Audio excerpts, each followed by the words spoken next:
আদালতের নির্দেশ অনুযায়ী 1 মাসের মধ্যেই নদী দখলদারদের তালিকা প্রকাশ করবে জাতীয় নদী রক্ষা কমিশন। পাশাপাশি এ সংক্রান্ত আইনের সংশোধন মার্চের মধ্যেই পদক্ষেপ নেবেন বলে জানিয়েছেন কমিশনের চেয়ারম্যান ডক্টর মুজিবুর রহমান হাওলাদার। বিস্তারিত মনিরুল ইসলাম মিন্টুর রিপোর্টে। দখল ও দূষণে মুমূর্ষু দেশের লাইফলাইন নদ নদীগুলো, আর এর জন্য দায়ী রাজনীতিবিদ ও স্থানীয় প্রভাবশালীরা। নদী রক্ষায় কমিশন গঠন করা হলেও এতদিন তাদের ক্ষমতার পরিসর ছিল সীমিত। বিভিন্ন সংস্থাকে শুধুমাত্র সুপারিশ করা ছাড়া কার্যত কিছুই করতে পারত না জাতীয় নদী রক্ষা কমিশন।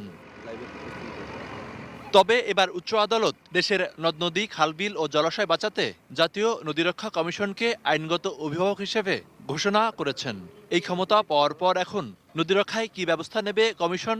আমরা এখন নদীর সীমানা নির্ধারণ করা, উচ্ছেদ করা এবং যারা জবরদখল আছে তাদের প্রথমে তালিকাটা 1 মাসের মধ্যে করতে হবে। আমরা আদালতকে জানাবো, একই সাথে জেলা প্রশাসকরাও এইটি প্রকাশ করে দেবে এবং আমরা কনসলিডেট করে হোল বাংলাদেশেরটা জেলাওয়ারি প্রকাশ করব। কমিশনের চেয়ারম্যান জানান, আইনের সংস্কার করা সম্ভব হলে নদী রক্ষায় ব্যবস্থা নিতে বিভিন্ন সংস্থাকে বাধ্য করতে পারবেন তারা। আর এর জন্য ইতিমধ্যেই আদালতের নির্দেশনা অনুযায়ী কাজও শুরু করেছেন।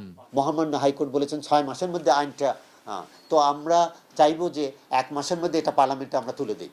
আমাদের দায়িত্ব হবে এটা, সেইটাই আমরা খুব তাড়াতাড়ি করব। একটা ড্রাফট অলরেডি হয়ে আছে, ড্রাফটটাকে আরও এই আদেশের সাথে সঙ্গতি রেখে ও মাঠ পর্যায়ের যে অসুবিধাগুলো আছে সেইগুলো দেখে নিয়ে, কারণ বারবার তো আইন করা যায় না, তো আমরা সেইভাবে আমরা চাইবো যে মার্চের মধ্যে এটি যদি দিতে পারি তাহলে এটা করা সম্ভব হবে বলে আমি মনে করি।